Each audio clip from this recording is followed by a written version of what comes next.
buenas noches, bienvenidos a la edición estelar de Costa Rica Noticias de este jueves 13 de febrero del 2020. Los saluda Ernesto Rivera, gracias por acompañarnos esta noche.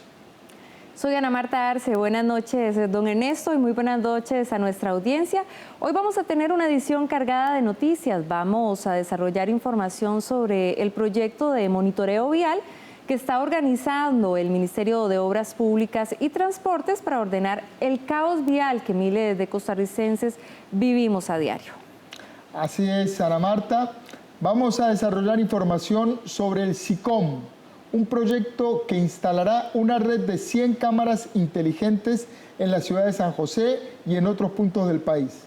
Este sistema de cámaras inteligentes va a permitir un control a distancia y durante las 24 horas del día en carretera de circunvalación y en puntos vitales de San José.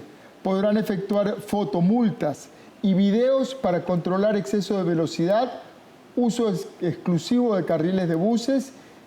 Es un tema que se las trae y para ello en minutos vamos a conversar con Edwin Herrera, director ejecutivo del COSEBI. También le informamos que hoy China actualizó sus estadísticas sobre el coronavirus y que introdujo una modificación en el método de contabilizar a los enfermos. De acuerdo a este nuevo método, más de 200 personas murieron en las últimas 24 horas por el coronavirus solo en China. Y además se registraron 15.000 nuevos casos de infectados.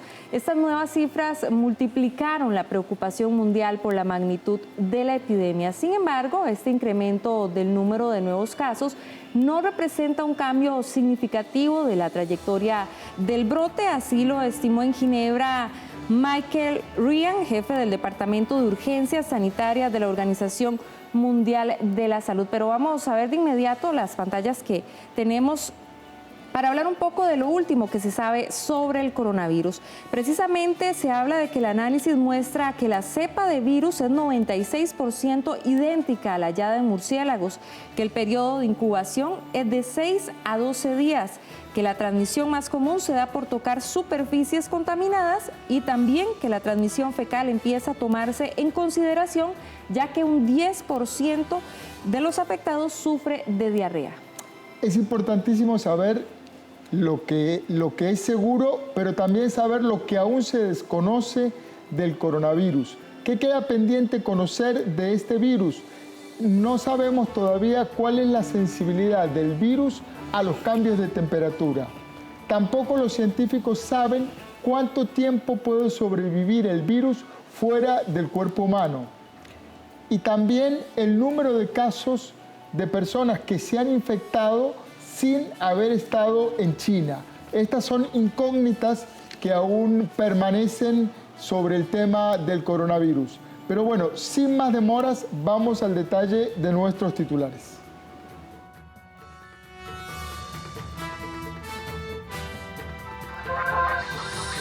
Cámaras incrementarán la vigilancia a los conductores que transiten la capital. En el plazo de 4 años, las multas por imprudencia se han duplicado.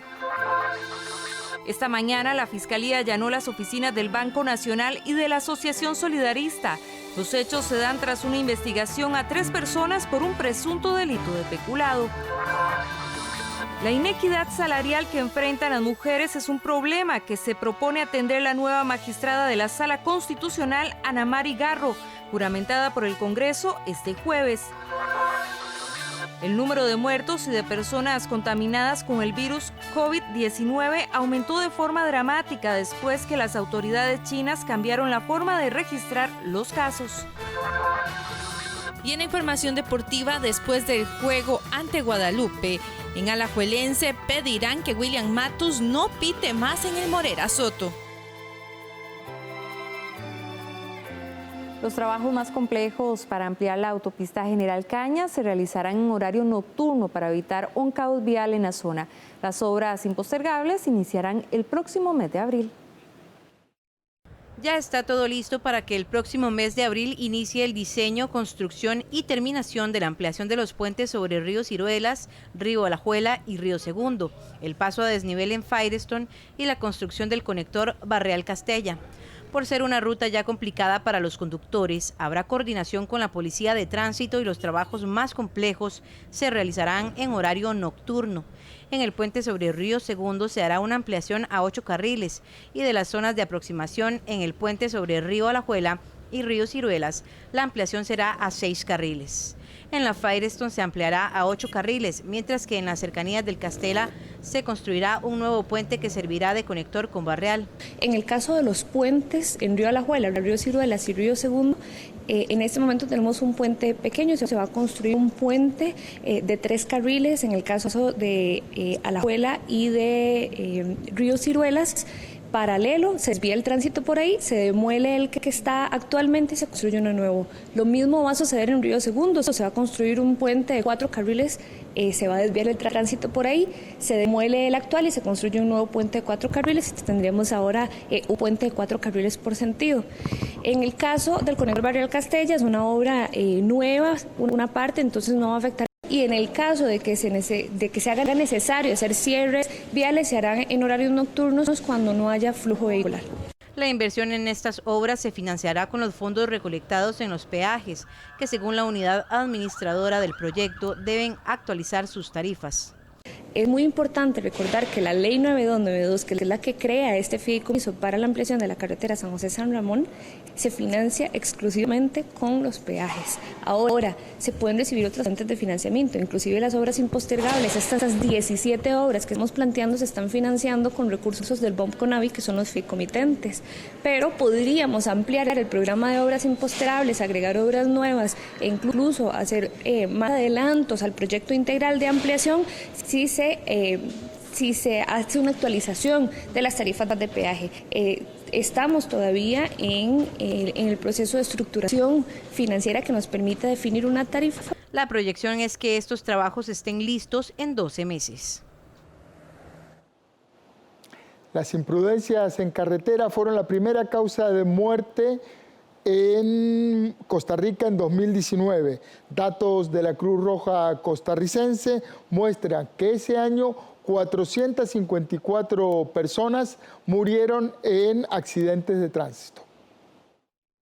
A pesar de que las muertes en carretera se redujeron en el 2019, el director de la Policía de Tránsito aseguró que las estadísticas muestran que el 45% de los fallecidos en el sitio fueron motociclistas y sus acompañantes.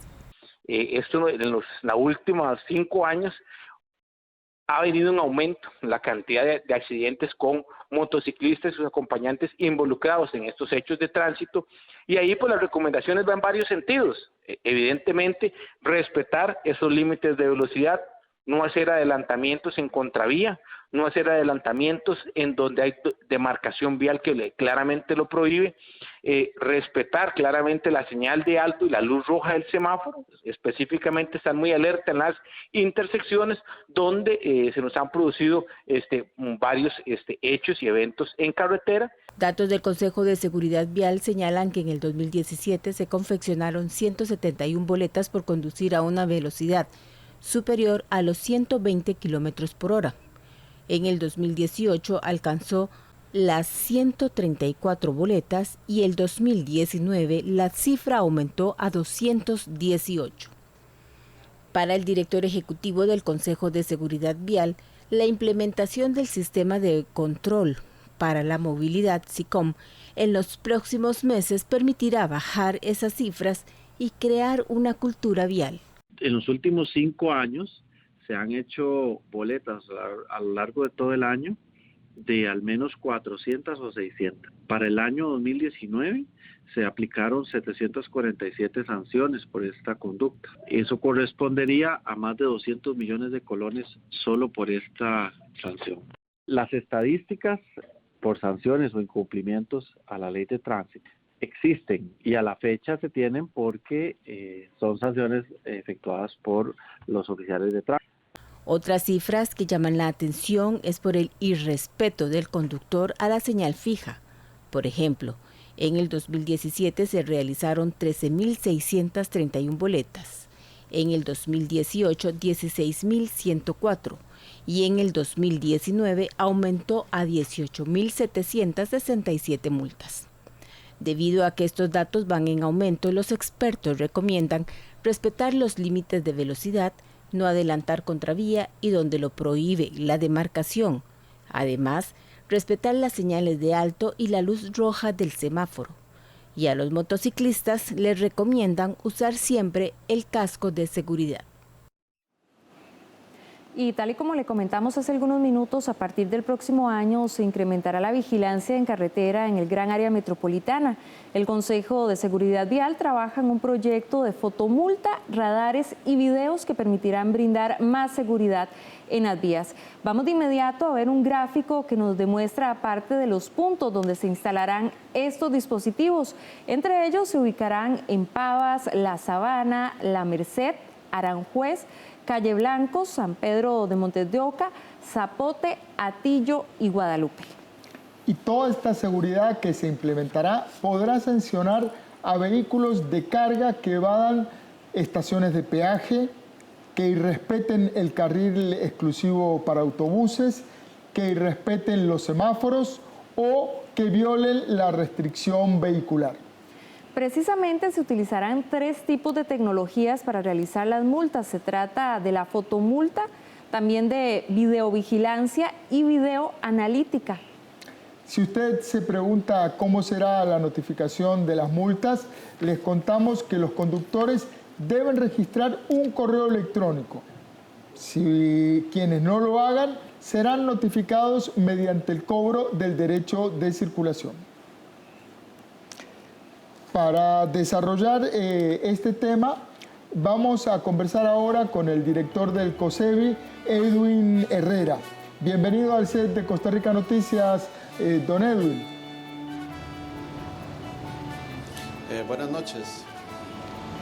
Buenas noches, don Edwin. En octubre del 2012, la Sala Constitucional había aplicado una suspensión a las fotomultas. En aquel momento se interpusieron varios recursos de amparo.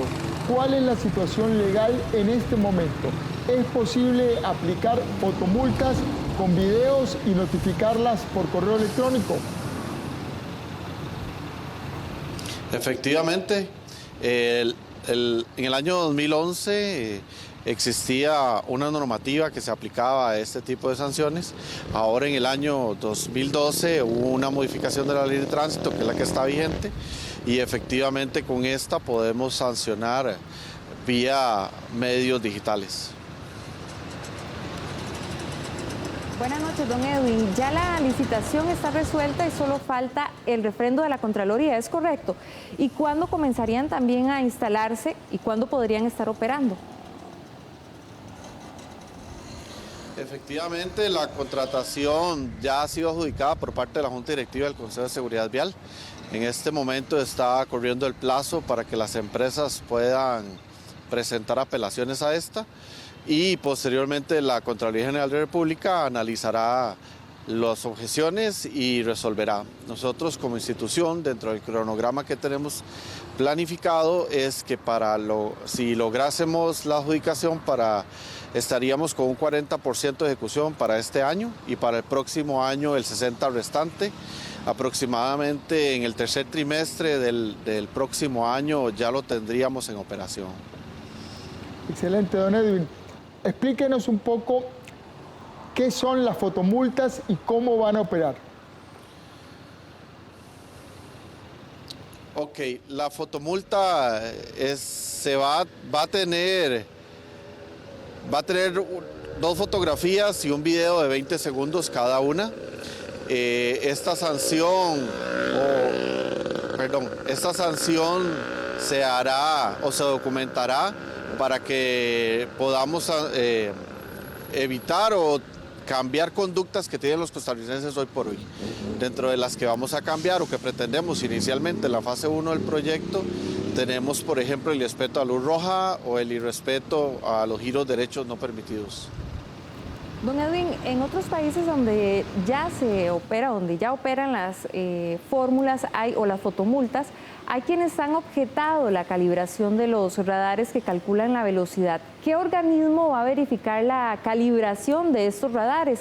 ¿Cómo verificar también o cómo verifica el juez que el automóvil efectivamente iba con exceso de velocidad?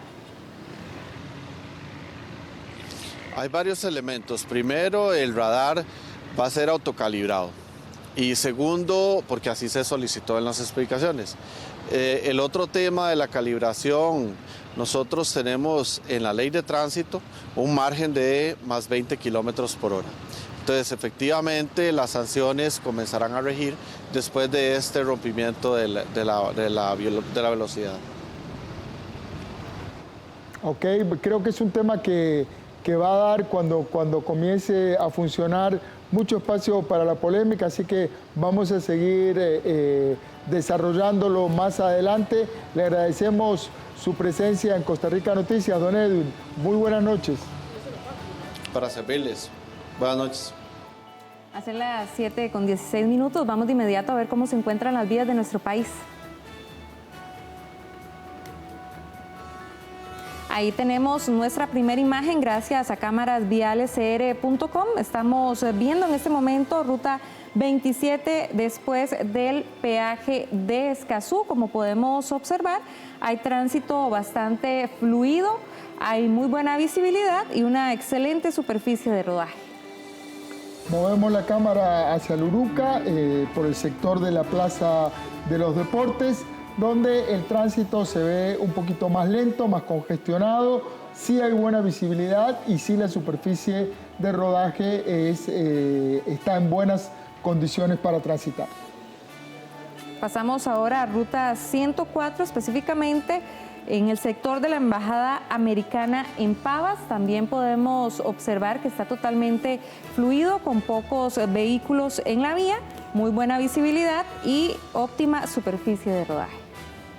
Y por último vamos a ver circunvalación en el sector de Atillo 8, donde la circulación se ve muy fluida, muy buen momento para pasar por esa zona, buena visibilidad y la superficie de rodaje está en óptimas condiciones.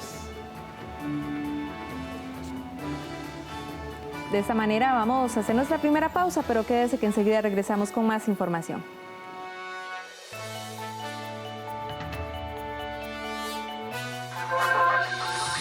Esta mañana la Fiscalía allanó las oficinas del Banco Nacional y de la Asociación Solidarista.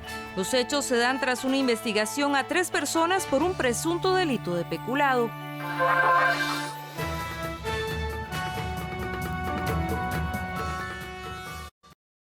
Ahorre con el Banco Popular, que solo grandes beneficios le traerá.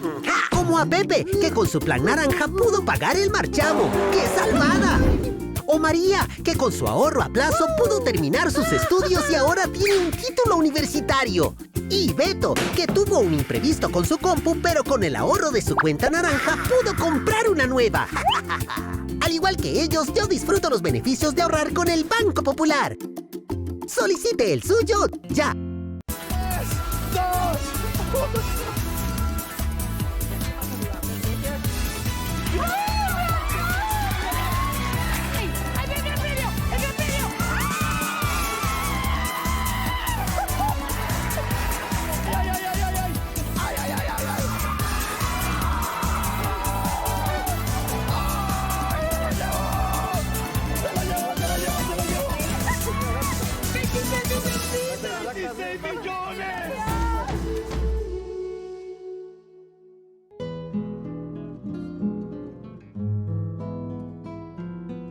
La Ciudad Blanca. Así se le conoce a Liberia, cantón número 1 de la provincia de Guanacaste. Está sentada sobre un suelo de cascajo que le da esa particular apariencia. Somos Cultura, los martes a las 9 de la noche y los miércoles a las 2 de la tarde, en 13, Costa Rica Televisión.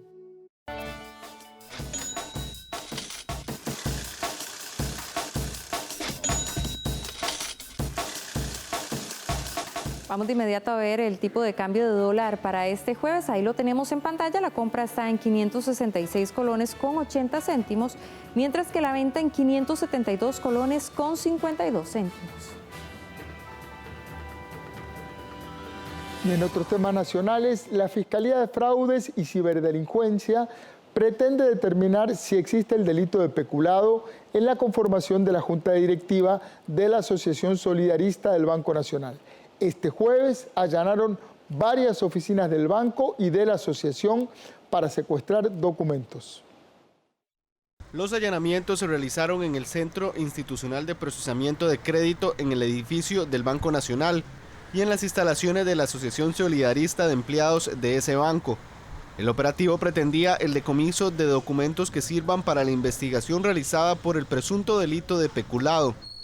De acuerdo con la Fiscalía Adjunta de Fraudes y Cibercrimen, son 3 personas investigadas de apellidos Picado Villalobos, Prado Mendoza y Méndez Porras. La causa corresponde a una serie de denuncias por supuestas irregularidades en la creación de la Junta Directiva de la asociación. Al parecer, la Junta era conformada por miembros de la Junta Directiva del Banco Nacional, a pesar de que la normativa de asociaciones solidaristas no lo permite. Se sospecha que las personas pretendían controlar la asociación para, en apariencia, facilitar créditos a algunos clientes corporativos del banco. Por medio de un comunicado de la Junta Directiva de Acebanacio, señalaron que presentaron las denuncias ante la Fiscalía de Fraudes de San José desde octubre del 2017 y que se encuentran muy satisfechas con la actuación llevada a cabo el día de hoy por el Ministerio Público. Para este viernes, Acebanacio ofrecerá una conferencia de prensa para brindar mayor información. Y el aeropuerto Juan Santamaría cuenta desde ahora con una sala especial para recibir los pasajeros de vuelos privados. En el 2019, más de 5.000 pasajeros llegaron al país de esta manera. Con esta nueva sala se disminuye el tiempo en aduana y migración de 30 a 10 minutos por persona. Esta es la nueva sala del aeropuerto Juan Santamaría para la entrada y salida de pasajeros de vuelos privados. Este nuevo espacio está ubicado a un costado de la terminal de vuelos locales y por ella los pasajeros podrán realizar migración y aduanas aparte de la terminal local y de la terminal internacional. De acuerdo con Aeris, los usuarios se ahorrarán 20 minutos en el trámite. Antes se duraba por lo menos 30 minutos y ahora harán todo el proceso en tan solo 10 minutos. Así viajan muchos de los artistas importantes que vienen a complacer las audiencias que hay en Costa Rica. Y así viajan ejecutivos y así viajan algunos turistas que tienen su avión propio, su avión personal. Y entonces eso les permite entrar al aeropuerto sin tener que entrar al país sin tener que hacer la fila que tiene que hacer alguien que viene a un avión comercial y que tiene que ir a un uso de facilidades comunes. Esto especializa el servicio, importantiza el tratamiento de esas aeronaves y permite que esos pasajeros tengan el trato que típicamente reciben en todos los aeropuertos internacionales modernos. En el 2019, 5.600 personas llegaron al país en vuelos privados y debían realizar los trámites correspondientes mezclados con los pasajeros de la terminal internacional o de los vuelos locales.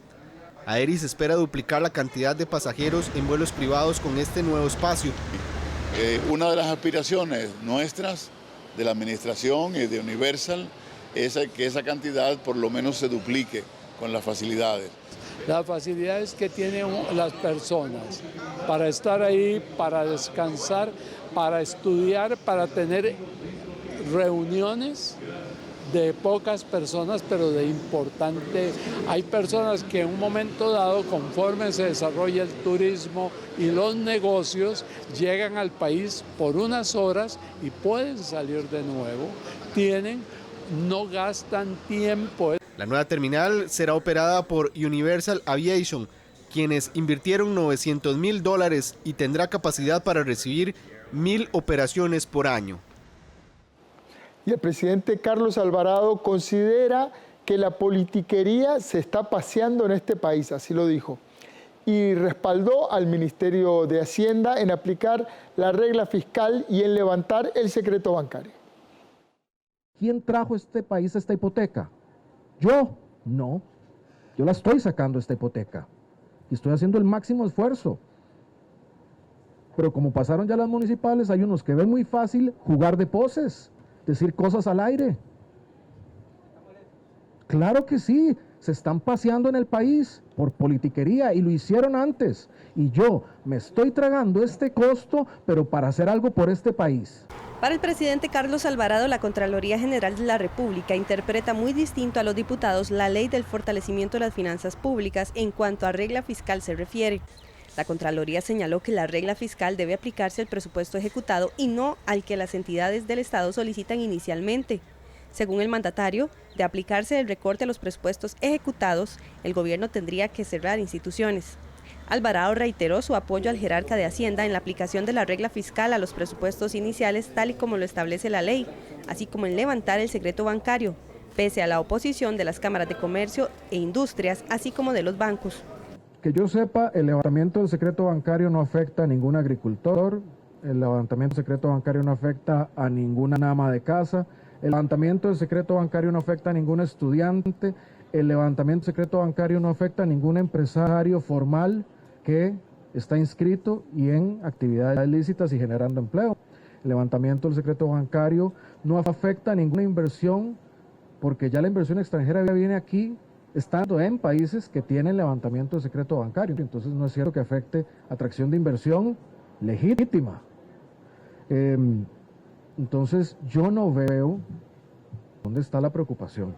Por otro lado, el mandatario reiteró su llamado a toda la población para estar al día con el pago de impuestos y dijo que en el caso del ministro de la Presidencia, Víctor Morales, el atraso no se dio por un acto de mala fe.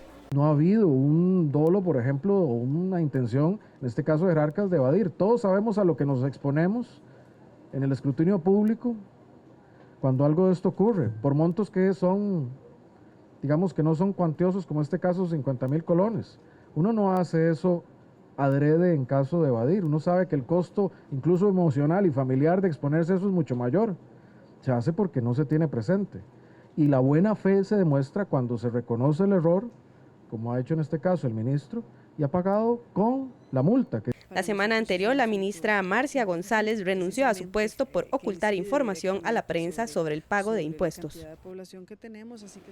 El Ministerio de Educación Pública pretende que toda la población estudiantil entienda, converse y escriba un segundo idioma para el año 2040.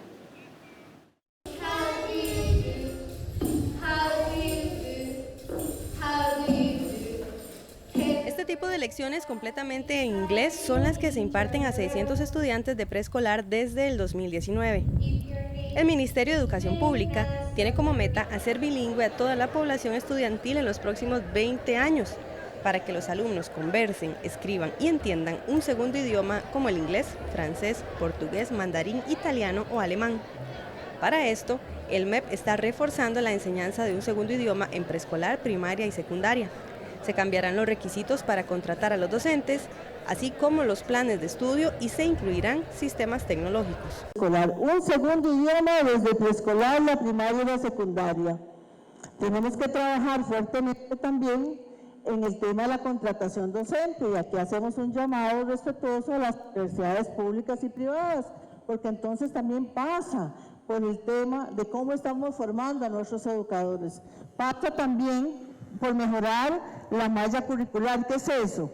El plan de estudios que llevamos en el preescolar, en la primaria y en la secundaria para aumentar mayores clases de un segundo idioma. El presidente de la República, Carlos Alvarado, resaltó la importancia de dominar un segundo idioma como pieza clave para obtener un empleo.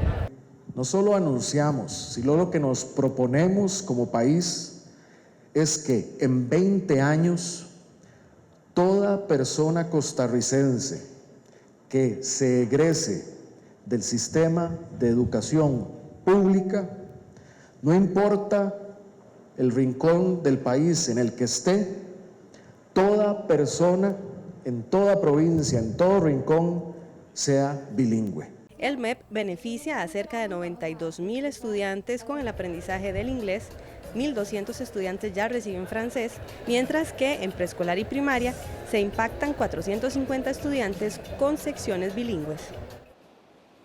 Y el ministro de Transportes calificó como delicado el proceso de negociación con la firma holandesa APM Terminals. Este proceso busca obtener una rebaja en las tarifas que hoy se cobran en la terminal de contenedores de Moín en Limón.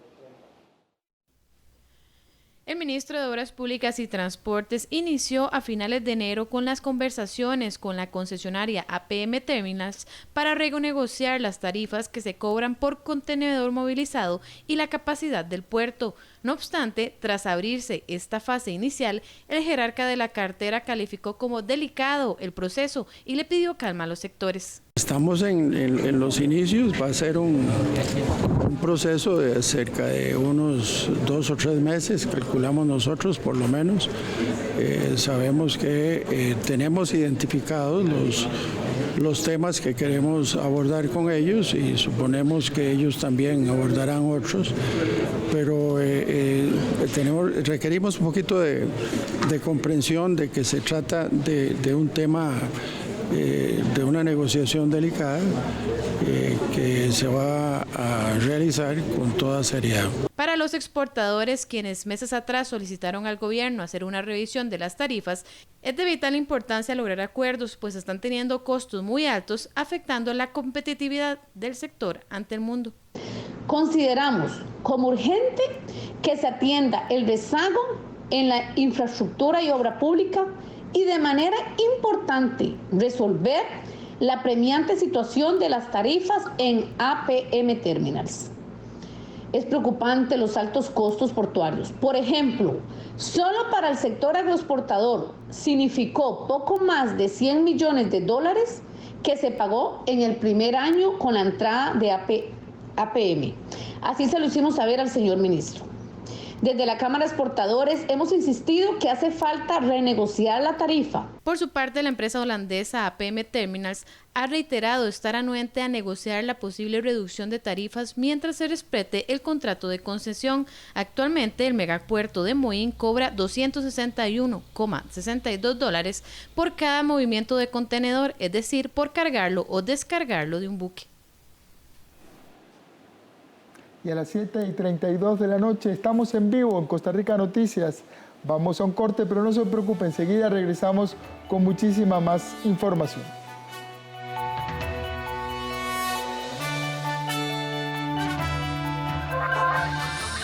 La inequidad salarial que enfrentan las mujeres es un problema que se propone atender la nueva magistrada de la Sala Constitucional, Ana Mari Garro, juramentada por el Congreso este jueves.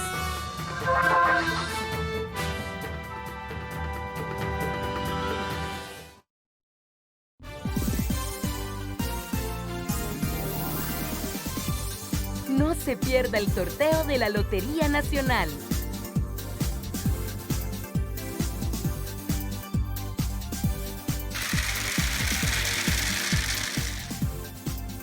En vivo, todos los domingos a las 7:30 de la noche. Solo por 13, Costa Rica Televisión.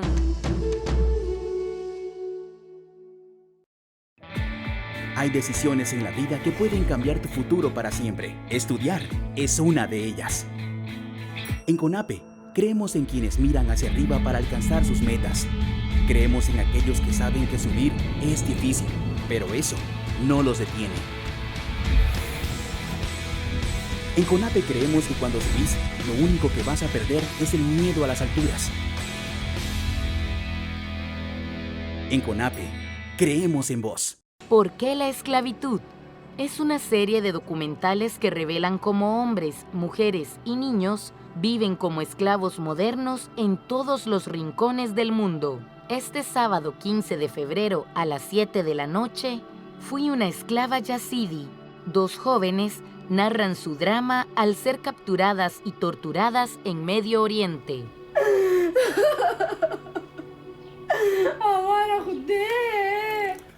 Solo en 13, Costa Rica Televisión.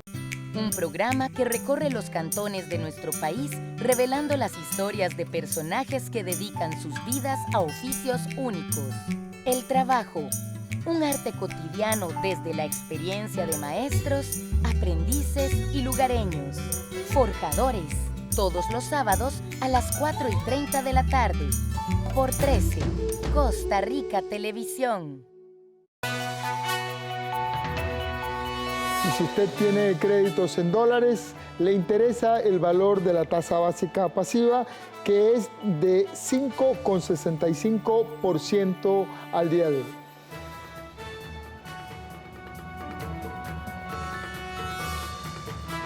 La compra o construcción de casa podría ser un alivio para la economía nacional, pero no así para el bolsillo de las familias. El próximo 19 de febrero inicia la Expo Construcción 2020 en el Centro de Eventos Pedregal en San Antonio de Belén. Desarrolladores tendrán a disposición del público proyectos con una amplia oferta de viviendas, apartamentos y casas en condominio en diferentes zonas del país, y 13 entidades financieras ofrecerán financiamiento con condiciones especiales para los asistentes, en especial para el segmento de la clase media. Pero la pregunta aquí ¿es un buen momento para comprar casa? Para el economista Luis Paulino Vargas, para la economía del país, avivar la construcción sería un alivio, pues generaría empleo y dinamizaría las finanzas nacionales. No obstante, para la economía familiar puede que no sea una buena oportunidad, y dio una serie de consejos a quienes valoran asistir a este evento. Pueden confiar que van a conservar su empleo, pueden confiar que sus ingresos se van a mantener estables, pueden confiar que para los próximos años van a poder cumplir con las obligaciones de su crédito apropiadamente.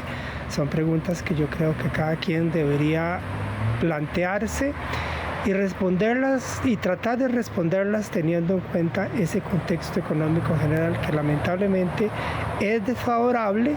Por su parte, el economista Alberto Franco señala que el panorama positivo que se vislumbra para el 2020 podría crear un ambiente adecuado para el sector constructivo. Eso va a depender de que la condición financiera nuestra sea la adecuada para tomar esa decisión, y en segundo término, que encontremos la casa correcta en el vecindario correcto. Me parece que esos son los factores 2 y 3 clave a la hora de tomar esta decisión, a la hora de determinar si efectivamente este es un momento adecuado para adquirir una vivienda. En la Cámara de la Construcción afirman que durante el 2019 se tramitó una gran cantidad de proyectos de construcción, y el sector tiene la capacidad de mostrar un crecimiento mayor para contribuir con la activación económica del país, mientras que se le ofrece a clientes precios acordes a sus posibilidades. En temas de vivienda, contamos con el apoyo del gobierno para poder incentivar a los costarricenses a aprovechar las buenas tasas que tienen los bancos actualmente para la clase media, por lo que contamos con el apoyo para fortalecer lo que va a ser la Expo Construcción el próximo 19 al 23 de febrero. Según el índice mensual de actividad económica del Banco Central, la construcción fue uno de los sectores que decrecieron al finalizar el 2019. No obstante, la entidad señala que la industria ya muestra índices de crecimiento positivos, es decir, que ya se está estabilizando, y se espera que en un futuro se pueda recuperar.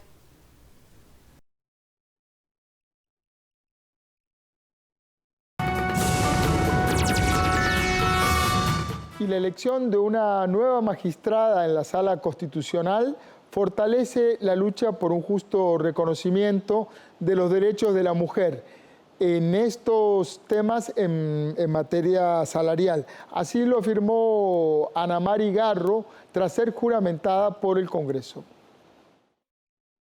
Ana Mari Garro Vargas se convirtió en nueva magistrada de la Sala Constitucional con el voto de 44 diputados. Es la segunda magistrada de esa sala, junto a Nancy Hernández, nombrada desde el 3 de diciembre del año 2013. Sustituye a Ernesto Ginesta, quien se acogió a la jubilación en el año 2018. Destaca que orientará su trabajo en pro del fortalecimiento de los derechos de la mujer. En este punto cuestionó la inequidad en materia salarial. Realmente me parece que hay uno que no solo depende de la sala, que es todo lo que tiene que ver con esa justa retribución, ¿verdad? No es posible que por igual trabajo haya desigual remuneración, pero también creo que todo lo que se debe a reconocer el papel que mujer debe jugar tanto en el ámbito de la esfera pública, como acabo de decir, como en el ámbito doméstico, en el clima de una máxima dignidad, es una cosa que la sala tiene que siempre resguardar y fortalecer. El excesivo número de casos que debe atender la Sala Constitucional también buscará una solución, ya sea con la creación de tribunales especializados para dejar en la Sala Constitucional solo el tema de las acciones de inconstitucionalidad. Bueno, en todo caso, esa solución le compete darla a los legisladores, ¿verdad? Es decir, todo lo que tiene que ver con la creación de tribunales es una cuestión que compete al legislador. Yo le diría que efectivamente se han considerado diferentes soluciones. Creo que algunas soluciones pueden darse en sede jurisdiccional. La nueva magistrada iniciará labores este viernes.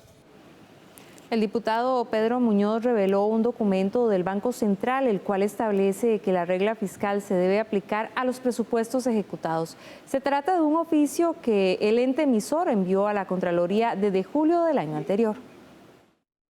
No es a los planes de gastos sin ejecutar, sino que la regla fiscal se debe aplicar al presupuesto ejecutado del año anterior.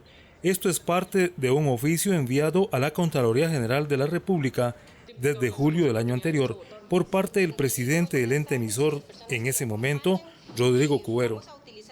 El contenido del oficio lo reveló este jueves el diputado Pedro Muñoz, al salir al paso de afirmaciones del presidente de la República, Carlos Alvarado, quien cuestionó el criterio externado por la Contraloría General de la República en los mismos términos que el Banco Central.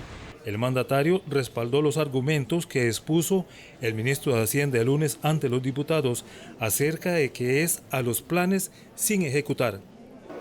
Si el señor presidente de la República tiene duda, lo invito a que revise un oficio suscrito por el propio presidente del Banco Central de Costa Rica el 5 de julio del 2019, donde dice con meridiana claridad que la regla fiscal aplica con base en el presupuesto ejecutado. El legislador social cristiano detalló que ese pronunciamiento del Banco Central debe ser acatado. De lo contrario, la Ley de Fortalecimiento de las Finanzas Públicas establece sanciones. He mencionado cuáles son las sanciones del incumplimiento de la regla fiscal. Son sanciones muy graves. Hay sanciones penales contra el ministro de Hacienda, así como no titubeé ni un segundo para presentar una denuncia en contra del Poder Judicial, de los magistrados de la Corte Suprema de Justicia. Tampoco titubearía para presentar una denuncia penal en contra de los funcionarios públicos. El legislador no descarta llevar el asunto a los tribunales de justicia. El debate sobre la aplicación de la regla fiscal aumenta lejos de disminuir. Diputados advierten que no votarán empréstitos del gobierno. Junto con las acciones legales anunciadas contra el Ministerio de Hacienda por la aplicación de la regla fiscal, el Poder Ejecutivo podría enfrentar la oposición de algunos diputados a votar favorablemente los empréstitos que obligatoriamente deben aprobarse en el Congreso. Y estoy convencido de que las acciones legales y las acciones políticas que interpondremos serán efectivas. Dentro de las acciones políticas, por ejemplo, he anunciado que mientras el Poder Ejecutivo no cumpla con la regla fiscal a como manda la Contraloría General de la República, yo no voy a votar a favor ninguno de los empréstitos que el Poder Ejecutivo está pidiendo. Diputados como Muñoz creen que, como la Contraloría, la regla para contener el gasto se debe aplicar sobre lo que ejecutan o no las instituciones. Esto, según Hacienda, afectará la prestación de servicios e incluso causaría cierre de instituciones. Pero antes, podría provocar que las entidades gasten de manera atropellada sus presupuestos para que no les rebajen sus recursos.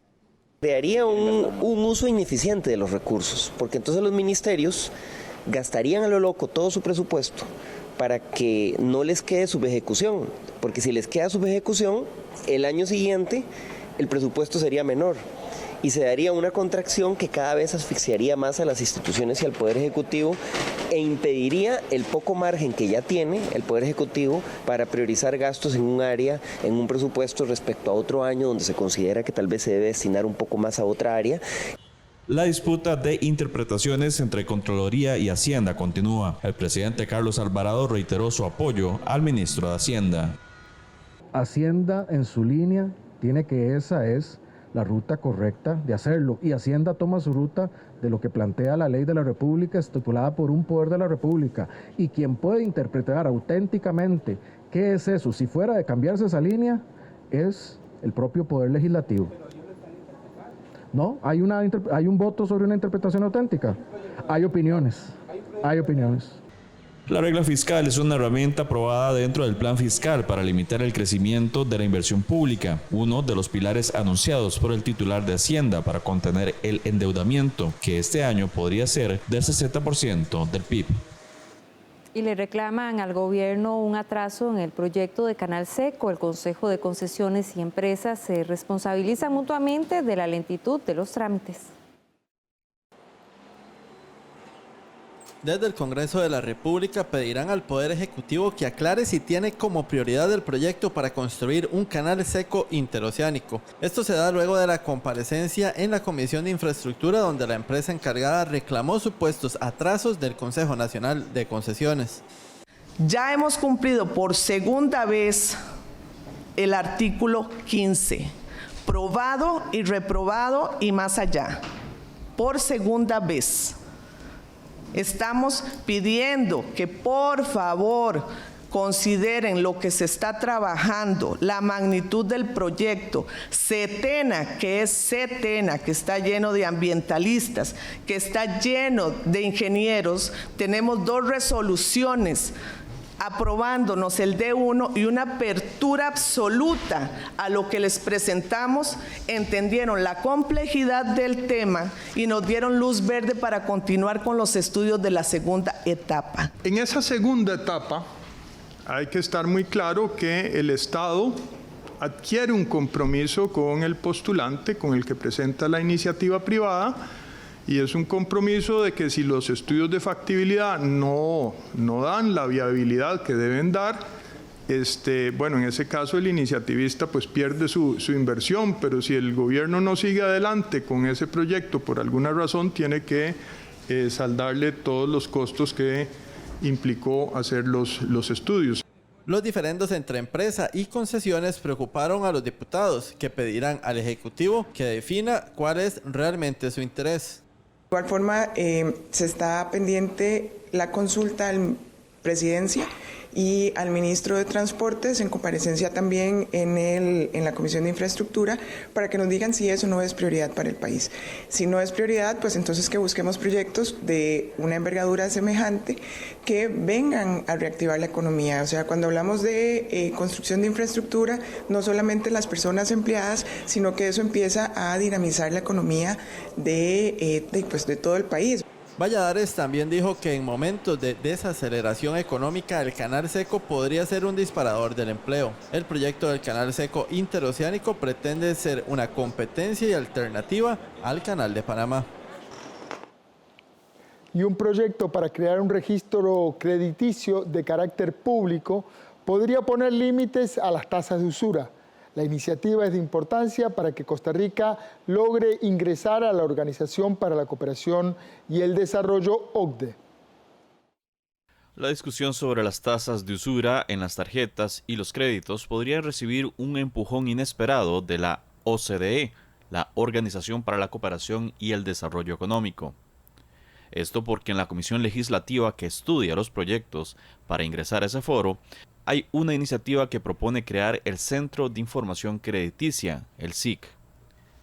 Este centro permitiría conocer el récord crediticio de cada deudor, no solo en bancos, sino incluso en negocios comerciales que venden a crédito, dando una herramienta para que se les cobren tasas de interés más bajas. Actualmente el país cuenta con un registro, pero es muy débil y no incluye a todos los actores financieros. Entonces, al no tener esa base de datos lo más amplia posible y fortalecida, lo cierto es que entonces los cálculos de los riesgos que hacen tanto los bancos como otras entidades que también venden productos financieros se basan en la presunción de que todos y todas somos malos o malas pagadoras y que el riesgo es sumamente alto, de ahí que las tasas de interés contemplan ese riesgo y suelen ser altas. Entonces, al tener el Estado una base de datos de información crediticia lo más amplia, podría verificar si la persona cuando se acerca a pedir un producto financiero pues es un buen pagador o no, y de ahí que haga la valoración de cuánto es el riesgo y por tanto los intereses. Para Hidalgo, que forma parte de la Comisión Legislativa de la OCDE, esta iniciativa daría un empujón al proyecto para regular las tasas de usura que se discute en la Comisión de Hacendarios, pues un registro público de créditos daría insumos reales sobre lo que están cobrando las entidades financieras. Sí, de hecho, si hoy día tuviéramos un SIC fuerte, la discusión sobre usura, por ejemplo, sería otra, porque podríamos basarnos en la información que tiene el Estado, no las entidades. Desgraciadamente este sistema hoy día no lo tenemos y por eso ha sido tan complejo generar un mecanismo que defina una metodología, pero esperemos a futuro podamos contar con este proyecto y por tanto el Estado pueda mejor resolverlo. El proyecto para crear el Centro de Información Crediticia no tiene plazo de votación, y junto al de Defensa del Consumidor Financiero son las dos últimas iniciativas de ley que se discuten en la Comisión Legislativa para el ingreso de Costa Rica a la OCDE. Hacemos una nueva pausa, pero quédese que ya regresamos con más de Costa Rica Noticias.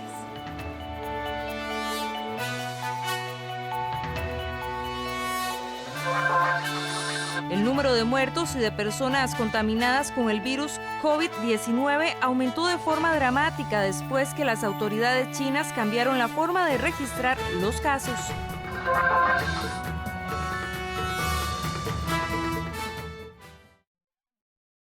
El segundo concierto de la temporada del 2019 de nuestra Orquesta Sinfónica Nacional, Rusia Romántica, con Ruth Garita como invitada en Arte 13, el domingo 16 de febrero a las 2:30 de la tarde y el jueves 20 a las 10 de la noche. Solo en 13, Costa Rica Televisión. ¿De pronto hay arreglos musicales propios? En ningún momento lo pensamos para que fuera, digamos, una banda importante en Costa Rica, solo queríamos tocar. A veces uno va con la corriente y uno no sabe. Esa es la manera en que he empezado a vivir desde que tomé esa decisión.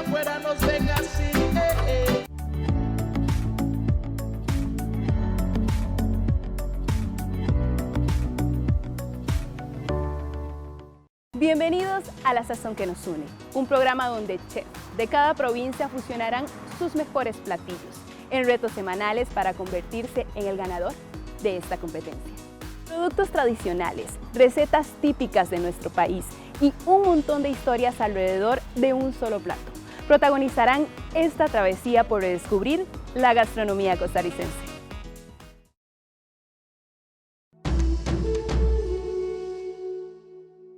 A los coreanos nos dicen que somos los latinos de Asia.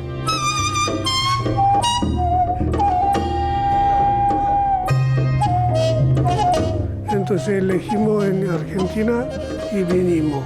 Empecé en almacén, que trabajé en alimentos, que vendía galletitas y bebidas. Migrantes en Latinoamérica, coreanos en Argentina. Este domingo 16 de febrero a las 7 de la noche. Solo en 13, Costa Rica Televisión. Fútbol y mucho más. Con los atletas desde sus inicios. Los pioneros en fútbol femenino. Los deportes nos involucra a todos.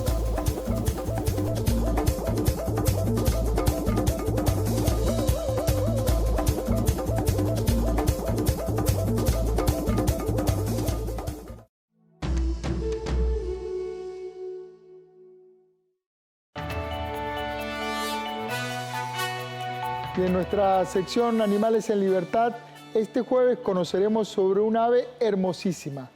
Está en peligro de extinción en Centroamérica, sin embargo, en Costa Rica es donde todavía podemos encontrar una población más numerosa de ellas. Sus colores y su espectacular plumaje la hacen marcar la diferencia y robarse las miradas. Estamos hablando del quetzal.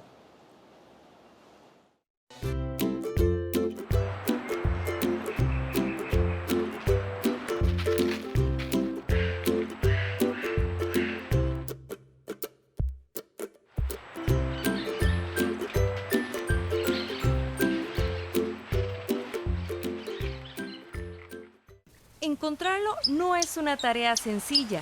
El quetzal se halla en peligro de extinción y quedan pocos en Centroamérica. Sin embargo, en Costa Rica su población es más grande, gracias a la protección que hay en los parques nacionales. El mejor momento para contemplarlo es desde el mes de febrero hasta julio. Durante este periodo se pueden encontrar en los árboles de la familia de los laureles o los de aguacate, ya que estos son sus frutos preferidos. Esta hermosísima ave habita en el bosque nuboso. El macho es definitivamente el más vistoso y se reconoce por su espectacular plumaje. Un buen lugar para observarlos es en Monteverde o bien en el Parque Nacional Los Quetzales, en el distrito Copey del cantón de Dota.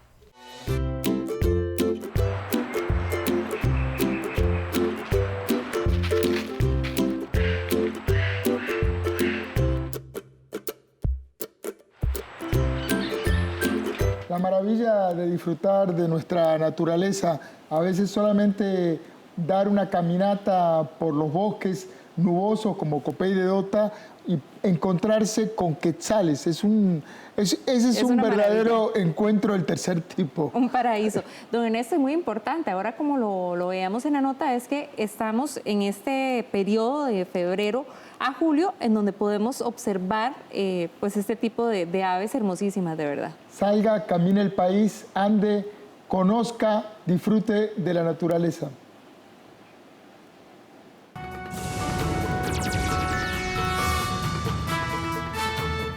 Vamos a pasar a otros temas a nivel internacional, y es que el número de muertos y de personas contaminadas con el virus COVID-19 aumentó de forma dramática después que las autoridades chinas cambiaron la forma de registrar los casos, gesto que deberá alimentar especulaciones sobre la gravedad de la epidemia. Las cifras de muertes y contagios con el virus COVID-19 aumentaron dramáticamente el jueves en China. Según un último balance, se registraron 242 muertes en la provincia de Hubei, elevando los decesos en China continental a 1.355 desde el inicio de la epidemia. Simultáneamente, las autoridades informaron sobre 14.840 nuevos casos confirmados de contaminación, cifra que lleva al total hasta el momento a casi 60.000 personas. Además, las autoridades sanitarias anunciaron la adopción de una nueva metodología en la definición de casos, decisión que alimenta especulaciones sobre que el total era subestimado. Ahora se incluirán en el conteo oficial los casos que fueron diagnosticados clínicamente, es decir, que las imágenes de pulmón en casos sospechosos pueden considerarse suficientes para diagnosticar el virus en lugar de las pruebas estándar de ácido nucleico. De acuerdo con la Comisión de Salud de Hubei, el cambio permitirá que los pacientes puedan recibir tratamiento lo antes posible. Por su parte, el Comité de Organizadores de los Juegos Olímpicos de Tokio 2020 se pronunció sobre la realización del evento cuando restan 162 días para su inauguración. Con respecto al coronavirus que comenzó en la provincia de Hubei, China, hay muchos rumores irresponsables, pero me gustaría aclarar nuevamente que no estamos considerando posponer o cancelar los Juegos. En tanto, en las costas de Japón, el Ministerio de Salud anunció 44 nuevos casos de contagio entre los pasajeros del crucero Diamond Princess mantenido en cuarentena. Con ello, el número de casos confirmados en ese navío ya asciende a 218, uno de ellos un ciudadano argentino. A ser las 7:59 de la noche, vamos a hacer una nueva pausa, pero quédese que enseguida regresamos con nuestra sección de entrevista. En minutos nos estará acompañando el diputado del Partido Unidad Social Cristiana, don Pedro Muñoz. Ya regresamos.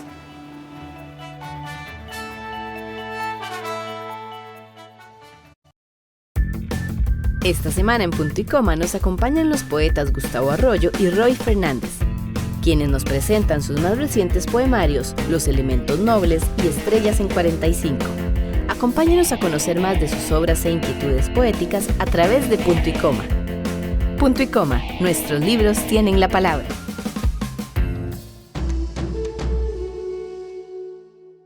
Un maestro del óleo.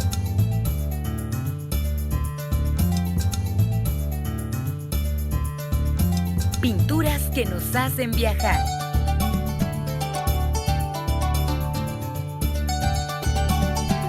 Y un carisma que nos invita a disfrutar. La magia del color. Lunes, miércoles y viernes a las 4 de la tarde. Solo por 13. Costa Rica Televisión. Además de la base humana de la fe, también hay un auxilio de Dios. Entonces, de hecho, cuando los apóstoles dicen creemos pero aumenta nuestra fe, es porque están pidiendo algo. Se vive también como una lucha muchas veces. No es solamente entonces un camino ascendente. En esta vida, con todas las imperfecciones, que uno va a aprender algo al final del camino. Es creer en la vida, creer en las demás personas. Los domingos a las 10 de la mañana y 6 de la tarde, Voces Amigas. Solo en 13, Costa Rica Televisión. ¿Cómo están? Bienvenidos. Yo estoy feliz como todos los días. Me van a amar. Sin secretos con Doris. Lunes a viernes a las 4:30 de la tarde. Solo por 13. Costa Rica Televisión. La Junta de Protección Social no tiene una promoción para regalar teléfonos. No solicita dinero. No solicita tarjetas de recarga. No solicita sus datos personales ni mucho menos su número de cuenta bancaria vía telefónica. Si le llaman con estas u otras proposiciones es una estafa. Cuide su dinero. No brinde información a ningún desconocido. No se convierta en una víctima de los estafadores. Desde Guanajuato, viva cómo se mezcla lo típico, el talento de actores y bailarines, la mezcla de ritmos en el Festival Cervantino 2019. Este viernes 14 de febrero a las 9:30 de la noche y el domingo 16 a las 4 de la tarde. Solo en 13. Costa Rica Televisión. Un fascinante viaje por el mundo de la ciencia. El programa para quienes quieren conocer nuestro universo y su funcionamiento. Visión Futuro, de la cadena alemana Deutsche Welle. Todos los sábados a las 11 de la mañana. En 13, Costa Rica Televisión. Nunca pensé que él me iba a dejar o no sé. Pues tuvimos miedo y después preocupación. La decisión de ser madre y todo eso tuvo consecuencias porque pues no sabían ni cómo cuidarlos, ni no sabían nada. 360, los viernes a las 10:30 de la noche. En 13, Costa Rica Televisión.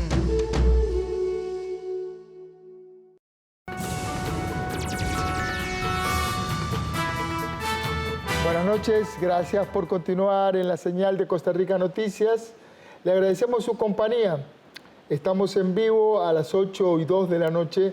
Soy Ernesto Rivera y voy a conversar ahora con Pedro Muñoz, diputado y dirigente del Partido Unidad Social Cristiana, uno de los legisladores más beligerantes en materia de control político. Es frecuente que intercambie debates, como lo que hizo durante la última huelga de educadores, las pensiones de la Corte Suprema de Justicia, y ahora mantiene una fuerte polémica con el ministro de Hacienda sobre cómo debe aplicarse la regla fiscal. Como dirigente político le tocó ser presidente del Partido Unidad Social Cristiana en 2014, cuando su partido estaba muy golpeado tras las investigaciones sobre los expresidentes. Como dirigente político, tuvo que afrontar también cuestionamientos que casi le cuestan su candidatura a diputado por su relación profesional con el empresario del cemento chino Juan Carlos Bolaños. De todo esto vamos a conversar con don Pedro Muñoz Fonseca. Bienvenido al set de Costa Rica Noticias. Sí, señor, muchas gracias. Encantado de estar acá. Buenísimo. Don Pedro, comencemos con la polémica actual con el ministro de Hacienda y con el presidente, que le ha respondido de una manera muy airada hoy en la tarde. ¿Cuál es su argumento sobre cómo se debe aplicar la regla fiscal? ¿Qué le reclama usted al ministro de Hacienda y al presidente Alvarado? Yo le reclamo al Poder Ejecutivo que quieran aplicar la ley de fortalecimiento de las finanzas públicas de una manera selectiva y a conveniencia. Cuando hicimos la ley, le pedimos a los costarricenses que hicieran un sacrificio. Hicimos un impuesto de ventas, lo pagamos todos, los más pobres, los más ricos. le pedimos a los costarricenses que nos tocáramos la faja para sacar el país adelante. Eso fue en el 2018. ¿Usted fue parte de la legislatura que aprobó la ley? Así es, yo voté a favor. En 2019 vimos a una serie de rebeldes que trataron de salirse de la ley. Vimos a los sindicatos de salud y a la Caja Costarricense del Seguro Social. Firmaron un espurio acuerdo en agosto del 2019, razón por la cual nosotros acudimos a la Contraloría General de la República para que anulara ese espurio acuerdo, como en efecto sucedió. Luego, en este año pasado, también en el 2019, vimos cómo el Poder Judicial se quiso salir. Y entonces interpusimos denuncias penales contra magistrados, una acción de inconstitucionalidad, y estamos dirimiendo ese asunto porque no creemos que los magistrados tengan una corona de oro que les permita salirse de esa ley de fortalecimiento de las finanzas públicas. Si los individuos pagamos todos los días el IVA, no hay ninguna razón para que los magistrados no estén cubiertos por la parte de empleo público de la ley. Muy bien. Ahora llegamos y nos encontramos que el Poder Ejecutivo se brincó la cerca y no cumplió con su objetivo de déficit fiscal. Nos enteramos de eso hace unos 15 o 22 días, una desagradable sorpresa. La Asamblea Legislativa, con gran responsabilidad, convocó al ministro de Hacienda a una audiencia, lo llamamos a una interpelación. ¿Por qué dice usted que se brincó la cerca y no cumplió? Porque había estimaciones de que el déficit fiscal no iba a pasar del 6.2% y llegamos al 7%. Ahí se brincó la cerca, sin previo aviso. Entonces llamamos al ministro de Hacienda porque temíamos que la confianza se estuviera perdiendo y es indispensable que haya confianza entre el Poder Ejecutivo y el Poder Legislativo. Ahí le preguntamos al ministro de Hacienda si la regla fiscal que está dentro de la Ley de Fortalecimiento de las Finanzas Públicas se aplica con base en el presupuesto aprobado, como decía la anterior ministra de Hacienda, o con base en el presupuesto ejecutado, como ha venido sosteniendo la Contraloría General de la República. Hay una diferencia de un punto, ¿verdad? Creo que es de un punto del Producto Interno Bruto, pero que ese punto es un montón de dinero. La diferencia está entre si aplicarla sobre el presupuesto aprobado o sobre el presupuesto ejecutado. Sí, ¿Cuál es la diferencia? La diferencia es que si es sobre el presupuesto ejecutado, el Poder Ejecutivo tiene que ser más cuidadoso en los gastos. Tiene que ver cómo no suben los gastos en relación con el Producto Interno Bruto, en relación con la deuda. Entonces, al ser ejecutado, nosotros le estamos pidiendo al Poder Ejecutivo que sea muy cuidadoso con el crecimiento de los gastos. Ese es el tema, ese es el tema fundamental. A usted la impresión que tienen es que encuentra en esta diferencia entre aplicar la regla fiscal sobre lo presupuestado o sobre lo realmente ejecutado un ángulo para zafarse un toque y aumentar el gasto público. Para zafarse mucho el gasto público. ¿Cuánto? ¿Lo han calculado? Digamos que la diferencia entre uno y otro, estamos hablando de 500.000 millones de colones al año, según lo calculó la Contraloría General de la República. Y la misma Contraloría dice que si lo hacemos con el presupuesto aprobado y no el ejecutado, el PIB va a aumentar, el déficit va a aumentar en 5 puntos en 5 años, a 1 punto por año. Es decir, si el Poder Ejecutivo y el Poder Legislativo le pidieron a los costarricenses que se socaran la faja, era porque todos nos íbamos a socar la faja, incluyendo el Poder Ejecutivo. Entonces, el ministro de Hacienda, en la interpelación, insiste en que él va a aplicar la regla fiscal con base en el presupuesto aprobado, lo cual fue una gran desilusión para nosotros, nos llevamos un balde de agua fría. Y por eso me di a la tarea con mi despacho de indagar un poco más. Y nos encontramos dos cosas muy importantes.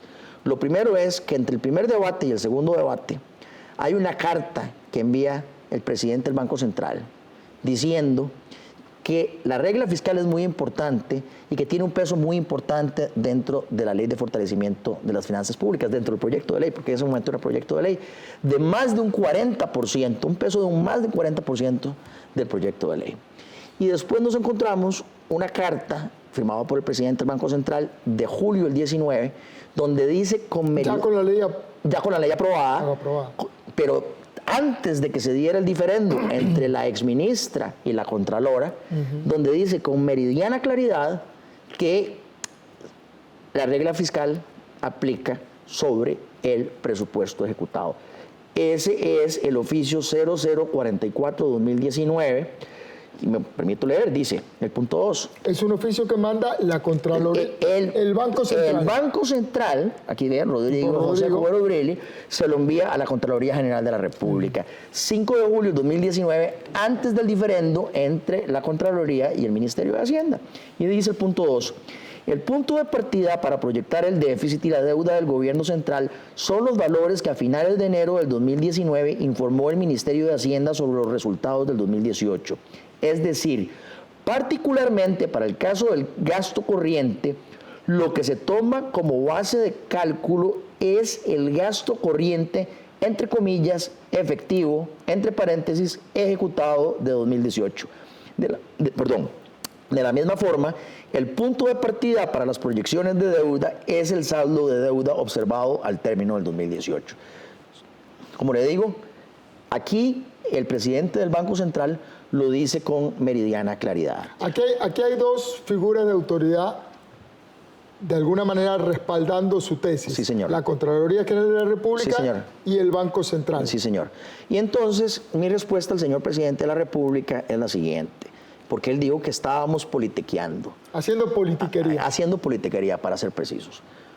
Señor presidente de la República, no estamos haciendo politiquería, estamos trabajando sobre bases técnicas, sobre bases responsables.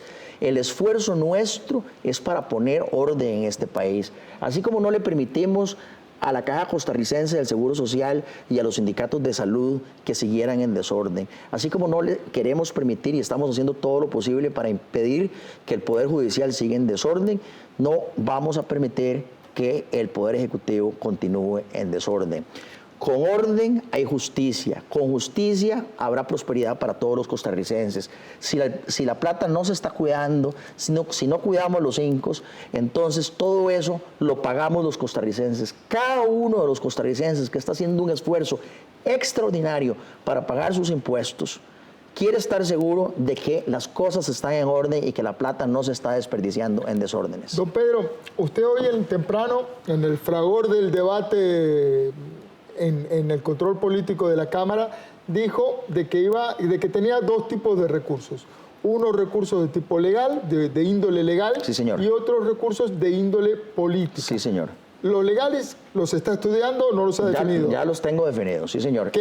¿Cuáles son los legales? Mire, hay una serie de normas muy fuertes. Está el artículo 26 de la Ley de Fortalecimiento de las Finanzas Públicas y el artículo 68 de la Ley Orgánica de la Contraloría, que establece como falta grave la violación a la regla fiscal. Está el artículo 339 del Código Penal, incumplimiento de deberes.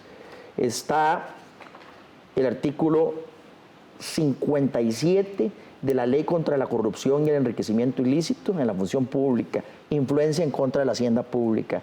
Y está el artículo 5 de la misma ley, fraude de ley. Y estas son normas incluso penales. ¿Y qué va a hacer con estas normas penales? Mire, lo que sigue ahora es la construcción del siguiente presupuesto. Lo primero que yo le solicito con firmeza y con vehemencia al señor ministro de Hacienda es que mande un presupuesto, porque hay que explicarle a los costarricenses que el presupuesto primero se construye en el Poder Ejecutivo. Entonces, que construya un presupuesto que va a mandar a la Asamblea Legislativa, que calce con la regla fiscal de conformidad con el presupuesto ejecutado. El presupuesto del año que viene. El presupuesto del año que viene. Si el señor ministro de Hacienda no envía un presupuesto en esas condiciones, yo estoy listo para interponer las denuncias que correspondan. Eso en primer lugar. Y en segundo lugar están las acciones políticas. Mientras el Poder Ejecutivo no acate la ley, yo votaré en contra de cualquier empréstito que envíe el Poder Ejecutivo para aprobación de la Asamblea Legislativa. Expliquémosles a la audiencia qué es un empréstito. Sí, señor. Porque sí, señor. Es tan difícil. Tiene razón. Según la Constitución Política, todos los préstamos extranjeros con acreedores en el exterior... Es decir, cuando vamos a pedir plata afuera, requieren de aprobación de 2/3 partes de 38 votos de la Asamblea Legislativa. Es decir, que cada voto se vuelve vital. Cada voto se vuelve vital, porque es una mayoría calificada. Entonces, mientras el Poder Ejecutivo no cumpla con la regla fiscal, puede contar con mi voto negativo en relación con cualquier préstamo que venga de afuera. Don Pedro, entiendo las razones por las que usted, entiendo su argumento. El punto es votar a portas negativo, por ejemplo, eurobonos, que es uno de los que vendrían ahora, y que es un oxígeno vital que necesita la economía costarricense para readecuar su deuda pública. ¿No le parece que por castigar al Poder Ejecutivo va a terminar castigando a todos los costarricenses? Número uno, no es a portas, porque a portas significa que antes que haya sucedido algo, hay una antesala antes de la puerta. De entrada usted está diciendo que va a votar en contra. Claro, pero no es de buenas a primeras, ha habido todo un antecedente. Y en segundo lugar, el Poder Ejecutivo ya está castigando a los costarricenses al no socarse la faja de la misma manera como el pueblo costarricense se está socando la faja. Entonces, ese daño ya lo está infligiendo el Poder Ejecutivo en los 5 millones de costarricenses que todos los días pagan sus impuestos. Entonces, en realidad, lo que yo estoy haciendo es algo para que haya orden y justicia, para que todos los costarricenses tengamos prosperidad. Si seguimos por la senda del gasto, que todos los años el gasto aumente, eso va a afectar el futuro. Y si el presidente de la República ha hablado en términos de que recibió una finca hipotecada, entonces lo que vamos a hacer es, además de la hipoteca que tiene ahora, le vamos a meter otra hipoteca en segundo grado aún más grande. Yo no voy a permitir que... Una segunda hipoteca. Yo no voy a permitir que mientras yo esté en la Asamblea Legislativa, este gobierno le meta otra hipoteca en segundo grado a Costa Rica, al futuro, a los niños de este país. Vamos a dar un pequeño cambio. Un giro. Sí, señor. Usted es socialcristiano de Hueso Colorado. Sí, señor. Fue incluso regidor suplente en Liberia. Sí, señor. Es decir, que hizo trabajo de base. Sí, señor. Está casado con Carolina Carazo, hija de don Rodrigo Alberto Carazo. Periodista. Periodista y diplomático ahora. No, periodista mi esposa. Ajá. Así que digamos que todas estas entrevistas las tengo todos los días en mi casa. Muy bien. ¿Cómo se lleva con su suegro? ¿Hablan de política? ¿Cómo es la relación? Son dos figuras de trayectoria y de partidos con ideas distintas. Vea que no me preguntó por mi suegra. Ajá. Hay mucho debate. Quiero confesar que con mi suegra el debate es más caliente. Mi suegra es una mujer muy vehemente. Mi suegro es un diplomático, como usted bien acaba de decir. Tenemos ideologías distintas. Mi suegro es fundador... No me imagino las navidades. No, los domingos en la tarde. Nos juntamos los domingos en la tarde y siempre hay debate. Ahora en diciembre, con mis cuñadas y con cuños, yo les pedí que no habláramos de política porque se ponía muy caliente la cosa. Pero sí es bravo. La cosa es brava. Interesante. Otro giro. Durante la investigación del cementazo, surgió un informe del OIJ que reveló 576 llamadas telefónicas entre diputados y dirigentes socialcristianos y el empresario Juan Carlos Bolaños, que fue el importador del cemento de China y que ahora está en investigación judicial. 195 de esas llamadas se le atribuyen a usted. ¿De qué hablaban tanto con Juan Carlos Bolaños? Temas profesionales, como usted bien dijo en la introducción de la entrevista. ¿Qué relación profesional tuvo usted con Juan Carlos o tiene? No, tuve. En aquel momento yo le di asesoría del índole comercial, estrictamente del índole comercial. Absolutamente nada que ver con el tema de gobierno, absolutamente nada que ver con la importación del cemento. Fuimos en una ocasión a Panamá a tratar de desarrollar un negocio en Panamá que no se dio. En sus gestiones como empresario de la construcción. En su condición de empresario en general. En general. Sí, señor. Fuimos a Panamá a hacer un planteamiento de negocios, no se dio el negocio en Panamá. Usted no ha dado demasiados detalles sobre esa relación. Es correcto.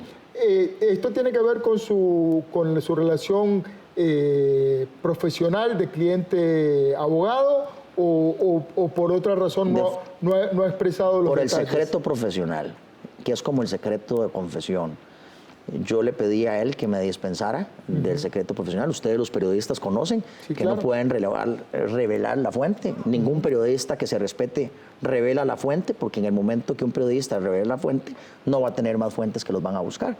Entonces, igual, un abogado que revela el secreto profesional, esa puede ser la muerte civil, la muerte profesional, la muerte comercial de un abogado. Imagínense todos mis clientes lo que pensarían de mí, mis otros clientes lo que pensarían de mí si yo bajo presión revelo un secreto profesional. Inmediatamente voy a perder a todos mis clientes. Ya desde una perspectiva política, no legal, y como diputado, ¿cuál es su impresión sobre el cementazo y los más de 45 millones de dólares que se perdieron aparentemente y que el empresario obtuvo de bancos públicos? ¿Podremos recuperar ese dinero? Y más allá de eso, ¿se sabrá algún día qué pasó ahí? Los bancos públicos han venido prestándole dinero en grandes cantidades a algunos pocos grupos, en lugar de prestarle a mucha gente un poquito de dinero. Los bancos públicos tienen que replantear su misión. No es posible que en 5, 6, 7 créditos se acumulen 500, 600 millones de dólares. Y estos números que estoy diciendo no me los estoy inventando. En el caso del cementazo, yo creo que va a ser difícil que se recupere ese dinero, como va a ser difícil que se recupere en otros casos muy sonados. Está el caso Yamber, hay varios casos, ¿verdad? Y ese creo que es un problema estratégico de los bancos del Estado que han violado su misión de ser, su razón de ser, de más bien dar muchísimos préstamos a través del país a pequeños y medianos empresarios. Eso es un error estratégico, me parece. ¿Llegaremos a saber qué pasó ahí? Esperemos que sí. La investigación está en manos de la Fiscalía General de la República y yo creo que tendrá que haber una acusación en el transcurso de este año. A usted como presidente del Partido Unidad Social Cristiana, que fue entre el 2014 y el 2018, le tocó momentos de crisis del partido. Ahora, como partido, han recuperado diputados, tamaño en la fracción legislativa, y han recuperado alcaldías. ¿Cómo ve hoy Pedro Muñoz al PUSC? ¿Qué fortalezas y debilidades? Mire, le voy a dar más bien una primicia, que no se le ha dado a ningún medio de comunicación. Yo creo que tiene que haber una recomposición de la oposición. Creo que el PUSC solo no puede ganar las próximas elecciones. Creo que tiene que haber una gran coalición de centro-derecha. Creo que al PUSC le corresponde liderar o ser uno de los líderes en esa gran coalición. Pero creo que al PUSC no le basta. No le alcanza. No le alcanza. Así como tomamos al PUSC en el peor momento, cuando estaba financieramente quebrado, moralmente quebrado, políticamente quebrado, emocionalmente quebrado, y teníamos la convicción de que lo podíamos levantar, como en efecto lo levantamos. Hoy estoy claro que al PUSC solo no le basta para ganar las próximas elecciones, y por eso más bien yo aprovecho para hacerle un llamado a todos los socialcristianos para que nos unamos. Hay socialcristianos en el Partido Republicano, socialcristiano. Yo considero, por ejemplo, que Mario Redondo, hoy alcalde electo en Cartago, es un socialcristiano que está en un partido nacional. Hay socialcristianos en partidos cantonales, hay socialcristianos en partidos cristianos. yo hago un llamado a todos, hay socialcristianos en partidos liberales, yo hago un llamado para que todos los socialcristianos hagamos una gran coalición de centro-derecha para ir a las próximas elecciones, para poder hacer que nuestra ideología valga en Costa Rica. Tenemos para el 2022, habremos tenido 16 años de socialdemocracia, 8 de socialdemocracia del Partido de Liberación Nacional, 8 de socialdemocracia del Partido Acción Ciudadana, que es una decisión del Partido de Liberación Nacional, y 16 años seguidos de socialdemocracia ya han tenido un efecto negativo para el país. Históricamente teníamos 4 u 8 años de socialdemocracia, después venían 4 años de socialcristianismo, luego 4 u 8 años de socialdemocracia, solo una vez hubo 8 años de socialcristianismo seguidos, pero eso le daba un equilibrio ideológico al país. Está siempre dentro de la dinámica de una especie de bipartidismo. Exactamente. Aunque ¿Cree que el país puede volver a esa dinámica? No, yo creo que, vamos a ver, creo que ya de alguna manera la vivimos, incluso hoy en la Asamblea Legislativa. Hay un sector más socialdemócrata, hay un sector más socialcristiano, están los partidos cristianos y al final de cuentas usted va a ver que hay fuerzas más o menos del mismo tamaño del centro a la izquierda y del centro a la derecha. Hay una derecha liberal, hay una derecha conservadora.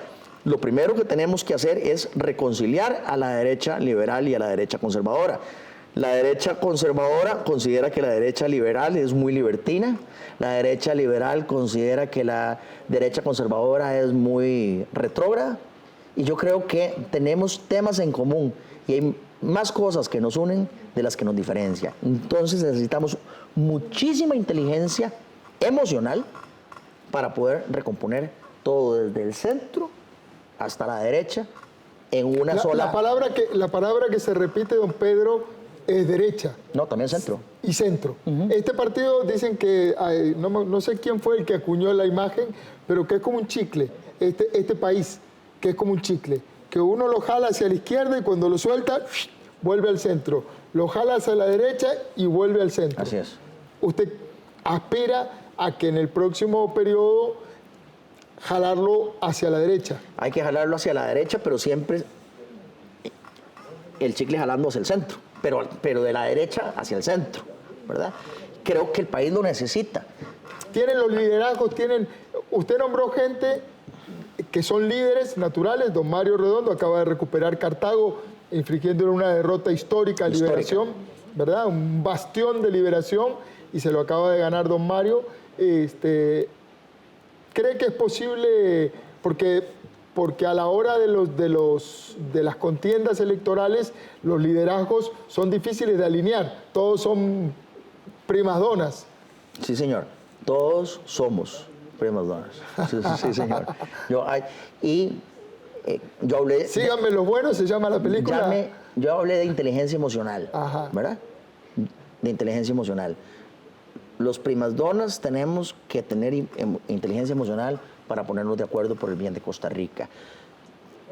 Iba a ser una referencia que es importante. Creciendo el 2%, creciendo a menos del 2%. El país. La economía. La economía. Creciendo al menos del 3%, no vamos a salir del hueco. No podemos ser solidarios, no podemos distribuir sin el que no es suficientemente grande. Y esa es la gracia del socialcristianismo. Somos un partido solidario, pero es un partido que siempre ha hecho la economía crecer y siempre ha sido responsable fiscalmente hablando. Aprovecho también para contestar al señor presidente de la República, que dijo, ahora dicen que el Gastón soy yo, dijo el señor presidente de la República. Yo le digo, el Partido Unidad Social Cristiana entregó las arcas llenas y las finanzas limpias. En la presidencia de don Abel. En la presidencia de don Abel, en la presidencia de don Rafael Ángel, en la presidencia de don Miguel Ángel. Cuando don José Joaquín Trejo, si usted se quiere ir un poquito más para atrás, recibió el gobierno de don José Joaquín Orlich, había un problema financiero. Cuando don Oscar Arias le entregó el país a don Rafael Ángel Calderón, había un problema económico. Y, por ejemplo, el gobierno de don Rafael Ángel Calderón Fournier fue un gobierno donde la economía creció y la pobreza bajó. Y eso va a ser lo que una gran coalición de centro derecha va a hacer por este país. Lo mismo que hicimos en los gobiernos socialcristianos, que la economía crezca y la pobreza baje. Esa receta la hemos utilizado en muchas ocasiones. Buenísimo, don Pedro. Queda abierta la interrogación de si ese proyecto se cuajará o no. Le agradezco, se nos terminó el tiempo. Lamentablemente. Le agradezco su visita a Costa Rica Noticias y sí, gracias por su respuesta. Sí, señor. Ustedes, muchísimas gracias por estar ahí, por acompañarnos, por seguir la señal de Costa Rica Noticias. Recuerden, trabajamos para usted. Somos la televisión pública de Costa Rica.